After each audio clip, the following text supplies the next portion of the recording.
this is your first international detail with the boss. You worked for the family for a while, and now you're going with him to support a corporate trip, and it's the first trip you're on. Mm-hmm. You land in the city you're in late at night. You go to the hotel.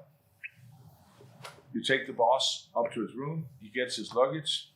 You say good night, and you say you see him tomorrow morning at 7, so you can be at the first event at 7:30, and you have to drive there. Okay. You go to your room.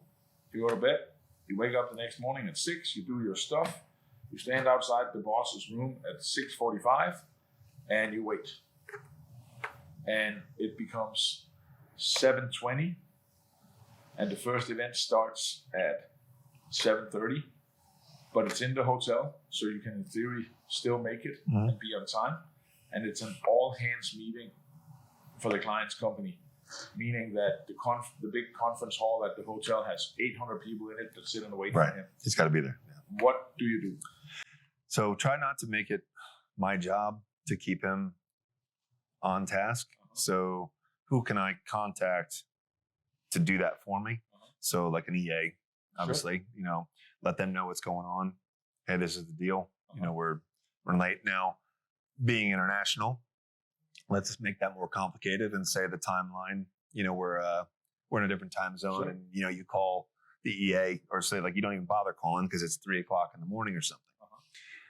So, what other methods can I do to let them know? Without just knocking on the door and interrupting or what have you. So depends on the client what they prefer, but say a text message or something like that just to kind of gauge the situation. But what I want to avoid is pressing like I am going to add stress to the situation.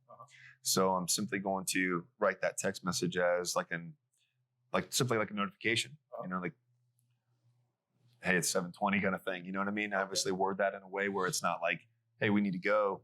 You're screwing up. You're late. Sure. It's not going to be like that. It's just going to be like. So text message would be your first go-to. I like that actually. Text message. I want to not interrupt if there is, especially if it's somebody that is, if they're in the position to be attending this important meeting, they know how to attend a meeting. Sure. They've done it before. They know how to stay. They know. So I don't want to interrupt, knock on the door, call them, stop what they're doing. They're doing something that they feel is more important. That's my assumption. So a text message or something like that, that's a little bit less. And what happens if the boss still doesn't come out? What do you do after Sure. That? Then, hopefully it's going to be okay if I knock on the door. Yeah. And I would, let me say that I would not enter the room unless I had a, emergency. So I would never enter the room for any reason if we had a room key or something like that. So let's get that out of the way. But I would, knock on the door. And if they answer, great. If they don't answer or say verbally, just say something. I'll just say, sir, just FYI, 10 minutes to showtime, something like that. Okay. Yeah, I agree. So again, just the FYI kind of thing. Has this ever happened? Yeah. So in certain circumstances, again, and I'm speaking from experience when I say that they know how to maintain a timeline. They know to show up on time. They know they got this down. So if they aren't, there's typically a reason for it. So that's where I'm speaking from is we had a situation where we were trying to keep the principal on task, on time. And he eventually asked somebody who confronted him over that, who tried to hurry him up and keep him on time. He asked him off of the travel team because he felt like he was stressing him out.